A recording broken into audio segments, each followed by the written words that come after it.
1932 खतियान आधारित स्थानीयता इस राज्य के करोड़ों आदिवासी मूलवासियों की अस्मिता एवं पहचान से जुड़ी हुई है और उनकी यह बहुप्रतीक्षित मांग भी रही है। अध्यक्ष महोदय, उनकी भावना एवं आकांक्षा के अनुरूप पिछले वर्ष 11 नवंबर को इस सदन ने ध्वनि मत से पारित कर इसे माननीय राज्यपाल महोदय के पास स्वीकृति के लिए भेजा था। अध्यक्ष महोदय, इसमें थोड़ा बहुत हमारे सत्ता विपक्ष के लोगों ने भी कहा कि हमारी भी सहमति है, भले ही पीठ पीछे करके बोला हो, लेकिन उन लोगों ने भी ये बात कही थी।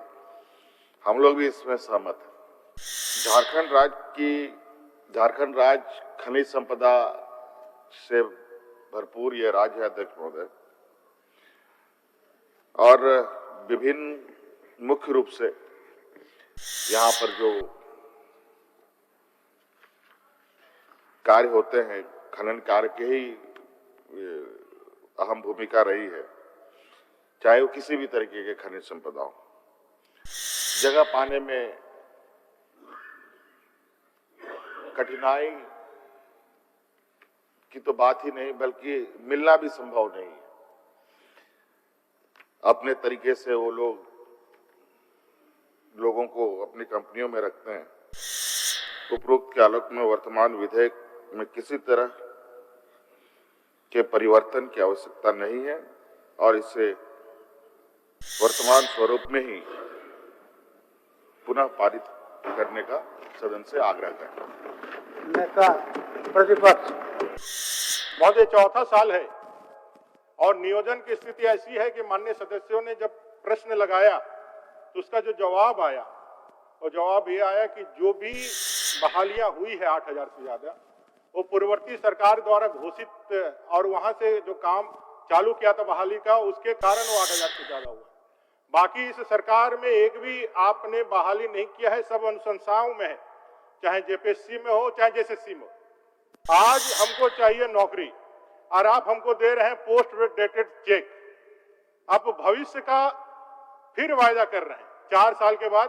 अब अगले साल पूरा चुनावी वर्ष है, 4 साल आपने निकाल दिया यह कहते हुए हम बनाएंगे, और फिर आज आप कह रहे हैं कि हम, और मेरा ये आपसे आग्रह होगा महोदय, मेरा ये आग्रह होगा अध्यक्ष महोदय, मेरा ये आग्रह होगा, अभी पूरा समय है, आप सबको का जो है विषय भी थोड़ा थोड़ा सुन लीजिए, बाकी करना तो आप ही लोगों को है, पूरा विषय को सुन लीजिए, इसलिए मैं करना चाहता हूँ, इसको करिए।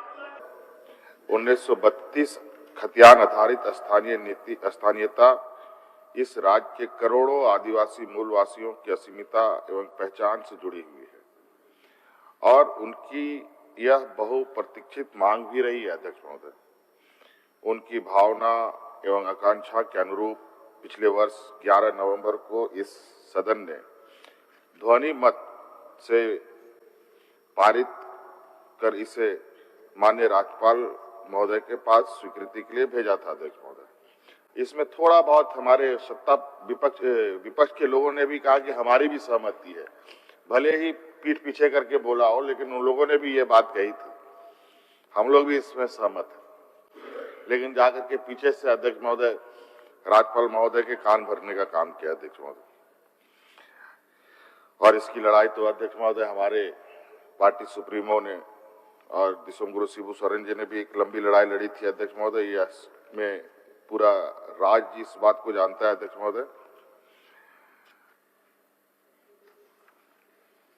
महोदय,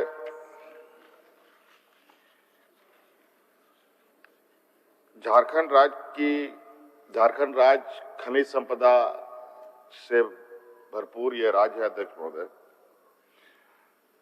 और विभिन्न मुख्य रूप से यहाँ पर जो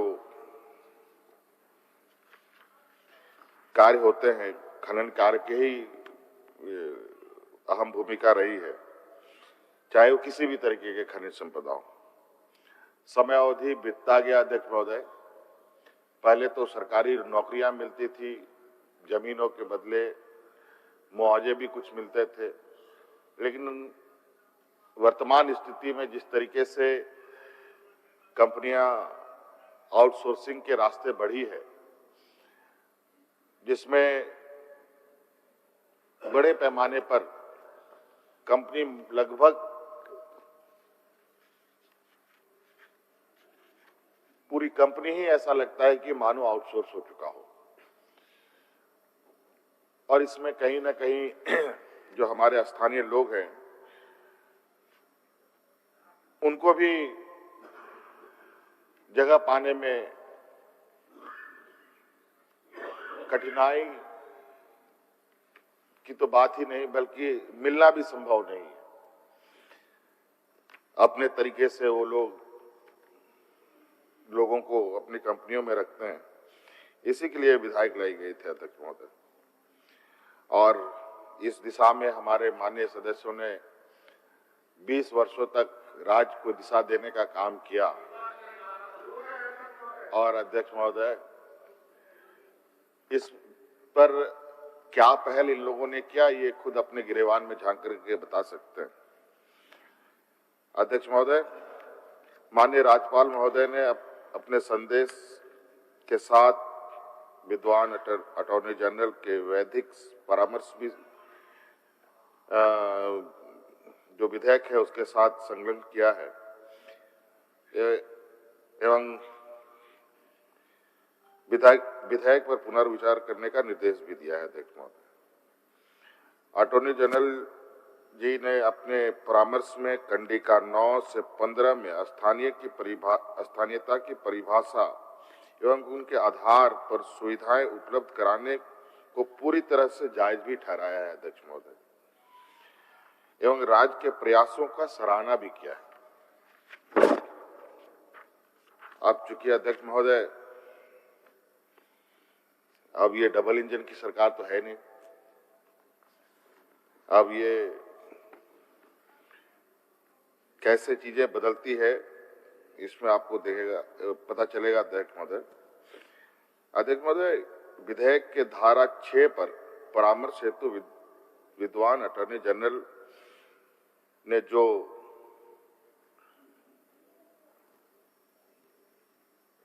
चिल्बू लीला प्रसाद राव बनाम आंध्र प्रदेश तथा सत्यजीत कुमार बनाम झारखंड राज्य में माननीय सर्वोच्च न्यायालय के आदेश को अपना आधार बनाया, उस संबंध में मैं आपको के माध्यम से सदन को बताना चाहूंगा कि ये दोनों फैसले वर्तमान विधेयक के परिप्रेक्ष्य में कोई प्रासंगिक नहीं रखता है। देखो, उक्त दोनों आदेशों में माननीय सर्वोच्च न्यायालय ने यह व्यवस्था दी है कि संविधान की 5वीं अनुसूची की कंडिका 5(1) में राज्यपाल को कानून बनाने अथवा उसमें संशोधन करने का अधिकार प्राप्त नहीं है। संविधान के अनुच्छेद 309 के तहत नियम बनाने की शक्ति राज्य की विधानसभा को प्राप्त है। अध्यक्ष महोदय, जिसके तहत हम लोगों ने ये विधेयक लाया था। अध्यक्ष महोदय, इसी कारण हमने ये विधेयक भी लाया। अध्यक्ष महोदय, और विधेयक बनाने और इस पर विधानसभा की सम्मति प्राप्त करने का एवं उसे 9वीं अनुसूची में शामिल करने का भी हम लोगों ने निर्णय लिया था। अध्यक्ष महोदय, इस प्रकार अटॉर्नी जनरल द्वारा जिन अन्य आदेशों का उल्लेख किया गया है, जिनमें से Indian Sawhney versus union of India के संबंध में पिछड़े वर्गों के आरक्षण उपलब्ध कराने से है, जनरल मैनेजर दक्षिण रेलवे बनाम संघाचार का संबंध ST/SC को प्रोन्नति में आरक्षण उपलब्ध कराने से है, अखिल भारतीय शोषित कर्मचारी संघ रेलवे बनाम भारत सरकार का संबंध ST/SC वर्ग के लिए आरक्षित पदों की रिक्ति को आगामी वर्षों में कैरी फॉरवर्ड करने से है, एवं state of Kerala versus NM Thomas का संबंध ST/SC श्रेणी के लोगों को प्रोन्नति देने से है, जबकि इसके विपरीत वर्तमान विधेयक का उद्देश्य स्थानीय परिभाषित करना एवं उसके आधार पर स्थानीय को रोजगार सहित अन्य लाभ प्रदान करना है। अध्यक्ष महोदय, इस प्रकार सभी मामलों में पारित आदेश का वर्तमान विधेयक से किसी प्रकार का संबंध नहीं है। अध्यक्ष महोदय, यहाँ उल्लेखनीय है कि विद्यमान अटॉर्नी जनरल ने अपने परामर्श में यह भी उल्लेख नहीं किया कि कई राज्य के द्वारा विभिन्न वर्गों को 50% से अधिक आरक्षण उपलब्ध कराने का प्रावधान भी 9वीं अनुसूची में शामिल कराए जाने के फलस्वरूप जुडिशियल रिव्यू के लिए सुरक्षित हो चुका है, जो हम लोग के कई राज्यों में ये हुई है। अध्यक्ष महोदय, हम लोगों ने भी ST/SC एवं पिछड़े वर्गों के आरक्षण को 50% से बढ़ाकर 67% करने से संबंधित विधेयक विधानसभा से पास कराकर माननीय राज्यपाल के पास भेजा हुआ है। मैं पूरे सदन की ओर से आरक्षण बढ़ाने से संबंधित उक्त विधेयक पर भी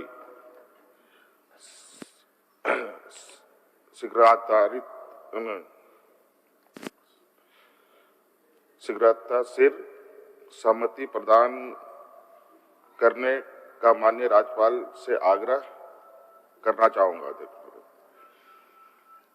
अटॉर्नी जनरल ने अपने परामर्श में वर्ग 4 के लिए तो विधेयक के प्रावधान को संवैधानिक प्रावधान के अनुकूल बताया है, परंतु वर्ग 3 के मामले में उनकी राय ऐसी नहीं है, जबकि वस्तुस्थिति यह है कि सभी प्रांतों में और राष्ट्रीय स्तर पर भी सामान्यतः वर्ग 3 और वर्ग 4 की श्रेणी के नौकरियों को एक ही श्रेणी में रखा जाता है। अध्यक्ष महोदय, हम लोगों ने वर्तमान स्थानीयता संबंधित विधेयक को 9वीं अनुसूची में शामिल करने का प्रावधान भी विधेयक में किया हुआ है, जिससे कि इसे जुडिशियल रिव्यू के विरुद्ध सुरक्षा कवच उपलब्ध हो सके। आश्चर्य की बात है कि विद्वान अटॉर्नी जनरल ने इस तथ्य को अपना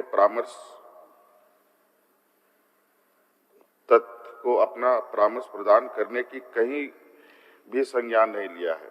तो उपरोक्त सभी तथ्यों से ऐसा प्रतीत होता है कि अटॉर्नी जनरल द्वारा दिए गए परामर्श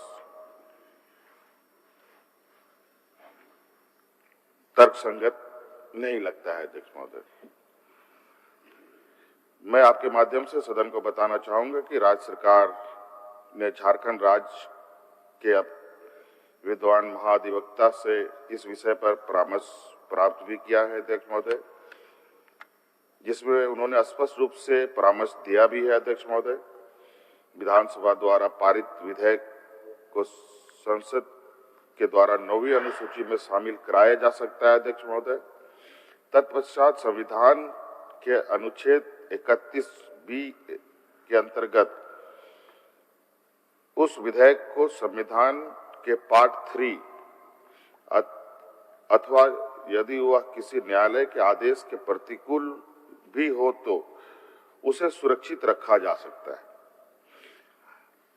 अतः अध्यक्ष महोदय, उपरोक्त के आलोक में वर्तमान विधेयक में किसी तरह के परिवर्तन की आवश्यकता नहीं है और इसे वर्तमान स्वरूप में ही पुनः पारित करने का सदन से आग्रह करें। नेता प्रतिपक्ष,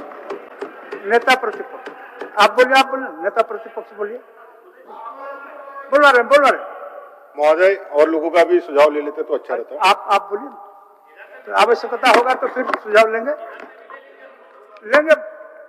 अभी उनको बोलने दीजिए ना, एक बार बाकी लोगों का भी आ जाता है तो हम लोग भी बोलने में आप बोलिए ना, सदन नेता हो गया, आप प्रतिपक्ष हैं, बोलिए, उसके बाद फिर लेंगे। करवा लीजिए। आप आसन से उनका नाम बोल दिए तो आप बोलिए, फिर तो सुझाव न देंगे।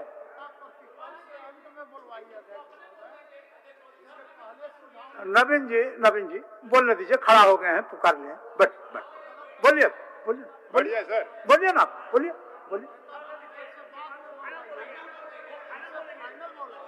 अभी आसन से देखिए, हर चीज में जिद नहीं करना चाहिए नवीन जी, हर चीज में जिद नहीं करना चाहिए।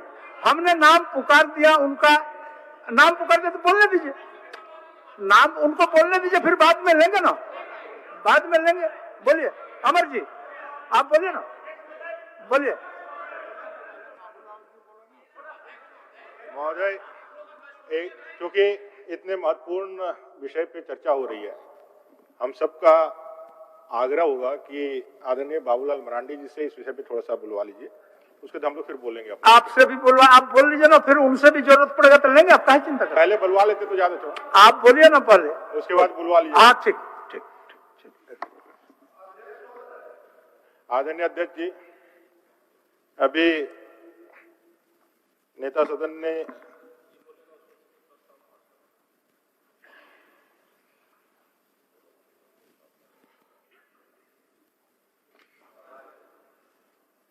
झारखंड स्थानीय व्यक्तियों की परिभाषा और परिणामी सामाजिक, सांस्कृतिक और अन्य लोगों को ऐसे स्थानीय व्यक्तियों तक विस्तारित करने के लिए विधेयक 2022, इस विषय को जो आदरणीय राज्यपाल महोदय ने कुछ सुझाव और संदेश के साथ इस सदन को वापस भेजा था कि उस पर पुनर्विचार किया जाए, और जो सुझाव उन्होंने भेजा था वो महान अपने अटॉर्नी जनरल भारत, उनके सुझावों को शामिल करते हुए सदन को भेजा है। महोदय, यह विधेयक इस राज्य सरकार द्वारा जो लाया गया है,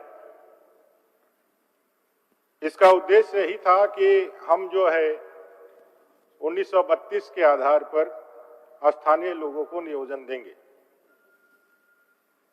इसका मूल जीच यही है कि यहाँ के स्थानीय जो 3rd और 4th ग्रेड की नौकरियां हैं, उसमें हम लोग पूर्णतः जो है आरक्षण दे करके यहाँ के नागरिकों को, यहाँ के बच्चों को हम लोग रोजगार देंगे। इसका बेसिक जीच यही था महोदय। लेकिन आज जिस तरह से ये बिल को वापस यहाँ रखा गया है और जो भाव रखा गया है, मुझे लगता है ये नौकरी देना या यहाँ के लोगों को न्याय देना प्राथमिकता नहीं है, इसको कानूनी अड़चन में, कानूनी पेच में फंसाए रखना है। 2000 के बाद लगातार जब से झारखंड बना है तब से इस विषय को लेकर के बातें होती है। एक पूरे झारखंड की जनता ये चाहती है कि इस विषय का समाधान निकले और हमें हमारा हक और अधिकार मिले। माननीय नेता सदन को 2014 के 14 महीना पहले भी इसी मुद्दे पे सत्ता हासिल हुई थी। उन्होंने भारतीय जनता पार्टी के साथ जो सहयोगी के रूप में जो सत्ता चला रहे थे और जो बार बार कहते हैं कि 23 साल में 20 साल हम लोगों ने शासन किया, सत्ता पक्ष पे जो आक्षेप लगाते हैं, तो 4 साल तो उनका हो गया महोदय। और कुल मिलाकर के गुरुजी और इनका 14 महीने का शासन और फिर कांग्रेस का शासन और फिर जो राष्ट्रपति शासन कांग्रेस के इसमें रहा, तो 13 साल से ज्यादा उनका शासन इसमें रहा। उस समय जो सत्ता से इन्होंने समर्थन वापस लिया था, वो इसी मुद्दे के लेकर लिया था कि भाई स्थानीय नीति को हम लोग परिभाषित करेंगे। और 2000 के बाद ये लगातार फंसा हुआ विषय भी था, 2002 के बाद लगातार फंसा हुआ विषय था। 2014 के बाद जब हम लोग सरकार में आए तो हम लोगों ने एक स्थानीय नीति को जो कोर्ट और बाकी चीजों के माध्यम से जो था उसको परिभाषित किया, और ये पूरी तरह से राज्य सूची का मामला है, इसलिए हम लोगों ने इसको सीधे अपने कैबिनेट से पास करा करके लाखों लोगों को नौकरियां दी। हम लोगों ने जो कटअप रखा, जो नौकरियां देना प्रारंभ किया, उसके लिए ना हम उसको विधेयक के रूप में सदन के अंदर लेकर के आए, ना इसको अनुसूची में, नवीं अनुसूची में डालने के लिए हम लोगों ने वहां भेजा। और मैं गारंटी के साथ कह सकता हूं, पूरे हक के साथ कह सकता हूं कि 95% स्थानीय लोगों को जितनी भी नौकरियां मिली है उसमें बहाल होने वाले स्थानीय लोग ही है। यहाँ के मूलवासी है, यहाँ के आदिवासी, यहाँ के दलित है। प्रमाण के साथ हम लोग कह सकते हैं। महोदय, राज्य सरकार जैसे ही आई, इस राज्य सरकार ने, बोलने दीजिए ना, ओह, बोलने दीजिए ना, उनको बोलने दीजिए, अपना बात रखने दीजिए, बोलिए। जैसे ही राज्य सरकार आई महोदय, इन्होंने चुनावी भाषण भी दिया था, चुनावी वायदे भी किए थे कि हम स्थानीयता को परिभाषित करके नए तरीके से 1932 का खतियान लेकर के आएंगे और यहाँ नियोजन देंगे। महोदय, चौथा साल है और नियोजन की स्थिति ऐसी है कि माननीय सदस्यों ने जब प्रश्न लगाया तो उसका जो जवाब आया वो जवाब ये आया कि जो भी बहालियां हुई है 8,000 से ज्यादा, वो पूर्ववर्ती सरकार द्वारा घोषित और वहां से जो काम चालू किया था बहाली का, उसके कारण वो 8,000 से ज्यादा हुआ। बाकी इस सरकार में एक भी आपने बहाली नहीं किया है, सब अनुशंसाओं में है, चाहे जेपीएससी में हो चाहे जेएसएससी में हो, वो अनुशंसा ही चल रही है। महोदय, कुल मिलाकर के अगर देखेंगे तो जितना आपने पढ़ा था आदरणीय राज्यपाल महोदय का जो संदेश, उसके अलावा भी माननीय मुख्यमंत्री जी ने और कुछ विषय पढ़ा है अपने वक्तव्य में, वो शायद हो सकता है उनके फाइल में आया हो या, लेकिन जो सदन में जो आपने हम सबको सर्व किया था उसमें यही बात विषय रखा गया था। पूरी इस बात के लिए सहमति देते हुए राज्यपाल महोदय के माध्यम से कि भाई 3rd और 4th ग्रेड और स्थानीय लोगों को आप नियोजित करना चाहते हैं, इससे हम लोग बिल्कुल सहमत हैं और ये अच्छी बात है कि राज्य सरकार इसके लिए काम करे। लेकिन राज्य सरकार कोई विधि सम्मत कार्रवाई ना करते हुए सिर्फ उलझाए रखे, संविधान के संकट को पैदा हो जाए, संवैधानिक क्लेश हो जाए। आज हमको चाहिए नौकरी और आप हमको दे रहे हैं पोस्ट डेटेड चेक। आप भविष्य का फिर वायदा कर रहे हैं 4 साल के बाद। अब अगले साल पूरा चुनावी वर्ष है, 4 साल आपने निकाल दिया यह कहते हुए हम बनाएंगे, और फिर आज आप कह रहे हैं कि हम अब अगले बार इसको जो है इसको अब आगे भविष्य में बनाएंगे। महोदय, ये पूरी तरह से विषय जो है हम लोगों ने जो सहमति प्रदान की थी पूरा सदन ने, पूर्ण मत के साथ, ध्वनि मत के साथ, और इसमें कोई किंतु परंतु नहीं है। राज्य की जनता के भावना के साथ हम लोग भी खड़े हैं और हम लोग कह रहे हैं कि राज्य का विषय है नियोजन, नौकरी, आप इस राज्य के विषय को राज्य में ही रखिए, इसको केंद्र से या फिर केंद्र की पाले में या कोर्ट के पाले में फेंक करके अपने दायित्व से मुक्ति ना लीजिए, आप इसको राज्य में बनाइए। आपके पास पूरा सदन का बहुमत है, आपके पास कैबिनेट है, आज ही जाइए और कहिए कि भाई ये नहीं करेंगे, 1932 हम कटअप बना रहे हैं और इसी से नौकरी लेंगे, ऐसा करके आप दीजिए, उसके बाद कीजिए। लेकिन ये जो इसको इधर आगे पीछे कर रहे हैं, यहाँ भेज रहे हैं वहां भेज रहे हैं, आप भी भली बात ही जानते हैं कि ये कानून के पेच में ही फंसने वाला है। ये फिर लटकाने, भटकाने और अटकाने वाला काम हो रहा है। इससे इस राज्य की जनता का, जिनकी उम्र पार हो रही है, जो नियोजन के लिए खड़े हैं, तरस रहे हैं, जो एजेंसियां जो नियोजन नहीं ले पा रही, अजी वर्तमान में जो नियोजन की स्थिति है जो आप चला रहे हैं, आप दोनों ही रास्ता खोल के रखना चाहते हैं। एक तो भाई आप भविष्य का इंश्योरेंस कर रहे हैं कि भाई हम 1932 करेंगे, और अभी जो पूर्ववर्ती सरकार जो है उसके माध्यम से ही आगे बढ़े, तो कुछ तो हाँ कहिए, किसी चीज में तो अपने आप को क्लियर करिए। दोनों ही चीजें एक साथ मिलकर के कैसे चल सकती है? अपने राजनीतिक आप मान लीजिए कि आप फेल हो चुके हैं नियोजन देने में, यहाँ के लोगों को रोजगार देने में, यहाँ जो आपने वायदा किया था उसको पूरा करने में आप विफल हो चुके हैं, इसको स्वीकार कर लीजिए। और राज्य के हित में जो वैधानिक हो सकता है, जो नियम परक हो सकता है, आप उसको शामिल करते हुए यहाँ के लोगों को रोजगार देने के लिए आगे बढ़िए। और ये सदन आपको पूर्णतः स्वतंत्रता देता है कि आप यह जो अधिकार आपका है, जो राज्य का अधिकार है, माननीय मुख्यमंत्री जी अपने कैबिनेट की बैठक बुलाइए और जो भी डिसीजन करना है वो डिसीजन करके, जैसे हम लोगों ने लाया था 1985 को 30 साल का जो हम लोगों ने करके उसके बाद जो नियोजन किया है, लाखों लोग जो नियोजित है, उसमें हम लोगों ने कहीं पर भी यहाँ बिल ला करके नहीं किया था, वो एग्जीक्यूटिव ऑर्डर था। आप भी एग्जीक्यूटिव ऑर्डर को अपनाइए। नियोजन 100% राज्य का विषय है, नियोजन 100% राज्य का विषय है, ये हम सब बार बार कहते हैं। इसको आगे फेंकने का काम ना करें और इसे यहीं से लागू करें, मेरा ही मानना है। बाकी आप लटकाने के लिए कुछ भी कर सकते हैं, करिए, लेकिन नियोजन के लिए यहाँ पे कीजिए। और मेरा ये आपसे आग्रह होगा महोदय, मेरा ये आग्रह होगा अध्यक्ष महोदय, अध्यक्ष महोदय, जी। मेरा यह आग्रह होगा, अभी पूरा समय है, आप सब कोई का जो है विषय भी थोड़ा थोड़ा सुन लीजिए, बाकी सुन रहे हैं, करना तो आप ही लोगों को है, नहीं, जो पूरा ठीक, विषय को ठीक, सुन सुन- लीजिए, इसलिए मैं करना चाहता हूँ इसको करिए।